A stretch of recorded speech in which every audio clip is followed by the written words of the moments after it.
Capítulo 6. E ele partiu dali e entrou no seu próprio território, e seus discípulos o seguiram. Chegando o sábado, principiou a ensinar na sinagoga, e a maioria dos ouvintes ficaram assombrados e disseram: Onde obteve este homem tais coisas? E por que foi dada tal sabedoria a este homem, e se realizam tais obras poderosas pelas suas mãos? Não é este o carpinteiro, filho de Maria e irmão de Tiago, e José, e Judas e Simão? E não estão as suas irmãs aqui conosco? Começaram assim a tropeçar por causa dele. Mas Jesus prosseguiu a dizer-lhes: O profeta não passa sem honra, a não ser no seu próprio território, e entre os seus parentes, e na sua própria casa. Assim, não pôde fazer ali nenhuma obra poderosa, exceto pôr as suas mãos sobre alguns doentios e curá-los.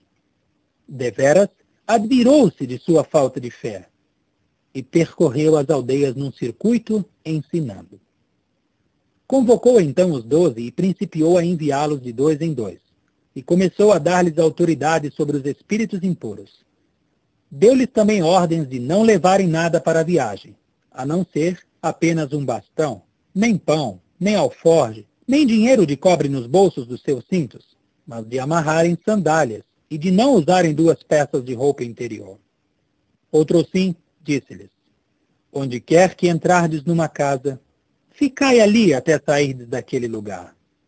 E qualquer lugar que não vos receber, nem vos ouvir, ao sairdes dali, sacudi fora a sujeira que está debaixo dos vossos pés, em testemunho para eles. Partiram assim e pregavam, a fim de que as pessoas se arrependessem. E expulsavam muitos demônios, e untavam muitos doentios com óleo, e os curavam. Ora, isso chegou aos ouvidos do rei Herodes, pois o nome de Jesus tornara-se público, e as pessoas diziam: João, o batizador, tem sido levantado dentre os mortos, e por esta razão operam nele as obras poderosas. Mas outros diziam: É Elias. Ainda outros diziam: É um profeta, semelhante a um dos profetas. Ouvindo-o, porém, Herodes começou a dizer: O João a quem eu decapitei, este é o que tem sido levantado. Pois o próprio Herodes mandara prender João e amarrá-lo na prisão, por causa de Herodias, esposa de Filipe, seu irmão, porque se tinha casado com ela. O João dissera várias vezes a Herodes: Não te é lícito ter a esposa de teu irmão. Herodias, porém, nutria ressentimento contra ele e queria matá-lo, mas não podia. Porque Herodes tinha temor de João, sabendo que era homem justo e santo, e guardava-o a salvo. E ao ouvi-lo, estava muito perplexo quanto a que fazer. Contudo, continuava a ouvi-lo de bom grado. Chegou, porém, um dia conveniente no seu aniversário natalício, em que Herodes ofereceu uma refeição noturna a seus dignitários e comandantes militares, e aos principais da Galiléia. E entrou a filha desta mesma Herodias, e dançou, e ela agradou a Herodes e aos que se recostavam com ele. O rei disse à donzela: Pede-me o que quiseres, e eu te darei. Sim, jurou-lhe, o que for que me pedires, até a metade do meu reino, eu te darei. E ela saiu e disse à sua mãe: Que devo pedir? Ela disse: A cabeça de João, o batizador. E entrando logo apressadamente, foi ter com o rei e fez a sua solicitação, dizendo: Quero que me des imediatamente, numa travessa, a cabeça de João Batista. Embora o rei ficasse profundamente contristado, contudo, não quis desconsiderá-la, em vista dos juramentos e dos que se recostavam à mesa. O rei mandou assim imediatamente um guarda pessoal e ordenou-lhe que trouxesse a cabeça dele. E ele foi e o decapitou na prisão. E trouxe a cabeça dele numa travessa e a deu à donzela, e a donzela a deu à sua mãe. Quando os discípulos dele ouviram isso, vieram e tomaram seu cadáver e o deitaram num túmulo memorial.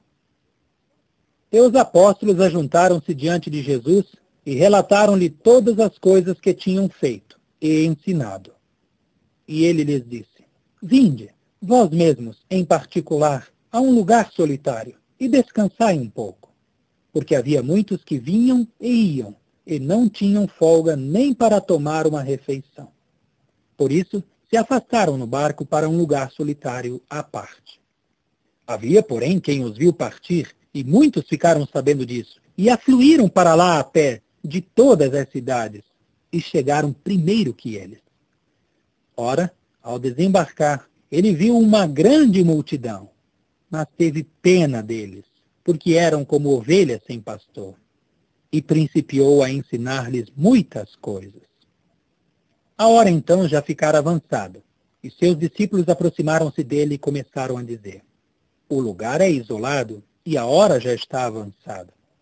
Despede-os, para que possam ir à zona rural e às aldeias circunvizinhas e comprar para si algo para comer. Em resposta disse-lhes: dai-lhes vós algo para comer. Disseram-lhe então: devemos ir e comprar pães no valor de 200 denários e dar os pães ao povo para comer? Disse-lhes ele: quantos pães tendes? E de ver. Depois de averiguarem isso, disseram-lhe: 5, além de 2 peixes. E ele mandou que todos se recostassem por companhias na grama verde. E eles se deitaram em grupos de 100 e de 50.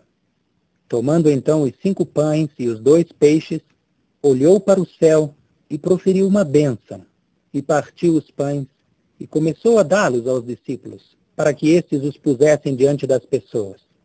E repartiu os 2 peixes entre todos. Todos comeram assim, e ficaram satisfeitos, e recolheram os pedaços, 12 cestos cheios, além dos peixes. Ademais, os que comeram dos pães foram 5.000 homens. E ele, sem demora, compeliu os discípulos a entrar no barco e a passar adiante, para a margem oposta, para Betsaida, enquanto ele mesmo despedia a multidão. Mas, depois de despedir-se deles, subiu a um monte para orar. Tendo então anoitecido, o barco estava no meio do mar, mas ele estava sozinho em terra. E quando viu que tinham dificuldade no remar, porque o vento lhes era contrário, dirigiu-se a eles por volta da 4ª vigília da noite, andando sobre o mar, mas estava inclinado a passar por eles.